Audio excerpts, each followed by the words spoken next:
মোবাইলে কোরআন তেলাওয়াত শুনলে সওয়াব হবে কিনা খুব গুরুত্বপূর্ণ একটি বিষয়। আমরা অনেকেই কিন্তু এখন মোবাইলের মাধ্যমে কোরআন তেলাওয়াত শুনি এবং মোবাইলে কোরআন তেলাওয়াত করি।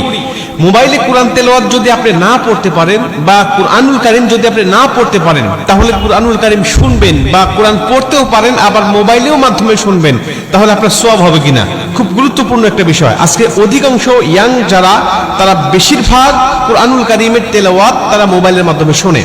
এটা খুবই ভালো বিষয় যে আজকে যুবকেরা গান বাজনা ছেড়ে দিয়ে বিভিন্ন নাটক সিনেমা এগুলো বাদ দিয়ে তারা কুরআনুল কারীমের তেলাওয়াত শুনছে। রাত্রিবেলায় কোরআন তেলাওয়াত শুনতে শুনতে অনেকেই ঘুমিয়ে যাচ্ছে। আর কোরআন তেলাওয়াত শুনলে আপনার সওয়াব হবে কিনা এ ব্যাপারে আল্লাহ পাক স্বয়ং নিজে কুরআনুল কারীমের মধ্যে উত্তর দিয়েছেন। আল্লাহ বলছেন, ওয়াইদা কুরিয়াল কুরআনু ফাসতামিউ লাহু ওয়ানসিতু লাআল্লাকুম তুরহামুন। আল্লাহ পাক বলছে, যখন কুরআনুল কারীমের তেলাওয়াত হয় তখন তোমরা চুপ থাকো, তোমরা কথা বলো না। ওয়াইদা কুরিয়াল কুরআনু ফাসতামিউ লাহু ওয়ানসিতু লাআল্লাকুম তুরহামুন, এবং মনোযোগ সহকারে তোমরা শ্রবণ করো, আশা করা যায় যে আল্লাহ পাকের রহমত তোমাদের উপর বর্ষিত হবে। আল্লাহর কোরআন আপনি শুনবেন মোবাইলের মাধ্যমে হোক আর কারো কণ্ঠে হোক আর সামনাসামনি হোক, আপনি যখনই কুরআনুল কারীমের তেলাওয়াত শুনতেছেন তখনই আল্লাহ আপনার উপরে রহমতের বারিধারা বর্ষণ করছেন। অতএব মোবাইলের মাধ্যমে আপনি কোরআন তেলাওয়াত শুনতে পারবেন, এটা হলো প্রথম নম্বর কথা। দ্বিতীয় নম্বর কথা, আপনি যদি কুরআনুল কারীমের তেলাওয়াত শুনতে শুনতে ঘুমিয়ে যান বা কুরআনুল কারীমের তেলাওয়াত শুনতে শুনতে আপনি যানবাহন করছেন, চলাচল করছেন, বা কুরআনুল কারীমের তেলাওয়াত আপনি বসে বসে শুনতেছেন, এমন অবস্থায় যদি আপনার মৃত্যু হয়ে যায়, নবীজি বলছেন, আল মাউতু আলা আমালিন সালেহ, যে ব্যক্তি ভালো কাজ করারত অবস্থায় দুনিয়া থেকে বিদায় নিয়ে চলে যায়, আল্লাহ পাক তাকে জান্নাতি মরণ দেয়, জান্নাতি মৃত্যু দেয়।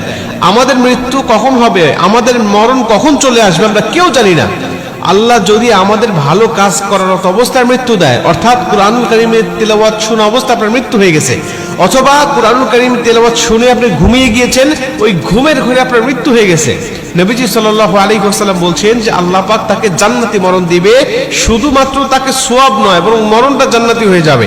আর কোনো ব্যক্তি যদি জান্নাতি মরণ পেয়ে যায়, তার কবরে, হাসরে, মিজানে, ফুলচিরাতে কোথাও তার কোনো বাধা নাই, কোথাও তার কোনো টেনশন নাই, সরাসরি আল্লাহর 10টি পৃথিবীর সমান একটি করে জান্নাত তার জন্য অপেক্ষমান। মুসলমান ভাইরা আমার, এজন্য আল্লাহ পাকের কুরআনুল কারীমের তেলাওয়াত আপনি করবেন। যদি কুরআনুল কারীমের তেলাওয়াত করার পাশাপাশি কুরআনুল কারীমের তেলাওয়াত আপনি শুনতে চান, তাহলে অবশ্যই আপনি কুরআনুল কারীমের তেলাওয়াত আপনি শুনতে পারবেন। যদি সামনাসামনি কাউকে না পান কোরআন তেলাওয়াত শোনার জন্য, বা সামনাসামনিও আপনি শোনেন, আবার মোবাইলের মাধ্যমে আপনি শুনতে চান, তাহলে আপনি অবশ্যই শুনতে পাবেন, এতে কোনো সন্দেহ নাই, এতে কোনো সমস্যা নাই।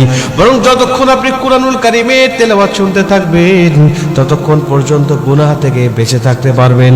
এবং যতক্ষণ কুরআনুল কারীমের তেলাওয়াত আপনি শুনবেন, ততক্ষণ পর্যন্ত আপনার আমলনামায় ফেরেশতারা সওয়াবগুলোই লিখতে থাকবে।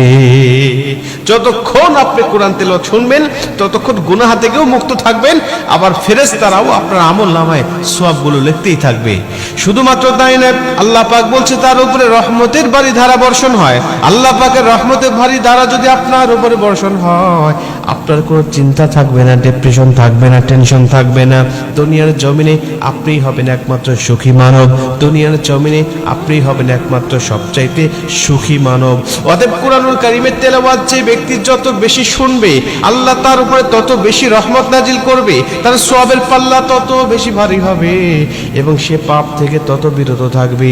এজন্য কুরআনুল কারীমের তেলাওয়াত, সেটা মোবাইলে হোক আর কারো সামনাসামনি হোক, যত শুনবেন তত ভালো, যত পড়বেন তত ভালো। আল্লাহ অবশ্যই আমাদের যেন বেশি বেশি কোরআন শোনার তৌফিক যেন দান করে।